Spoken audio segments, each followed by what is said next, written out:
Erin, I'm going to review a few things you need to know about the nerve block that you received this morning prior to surgery. You'll feel some altered sensation, particularly in the front of your knee as well as your inner ankle. Nerve blocks last roughly 18 to 22 hours, sometimes more, sometimes less.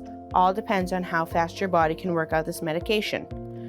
During this time, it is very important to protect your leg from injury and from excessive hot or cold because you will not be able to feel it as normal.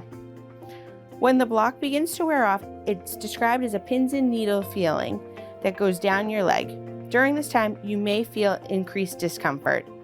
We ask that once you have the increased discomfort as well as the pins and needles, if you have not started your prescribed medication, please begin so at this point to try and stay ahead of your pain. Okay.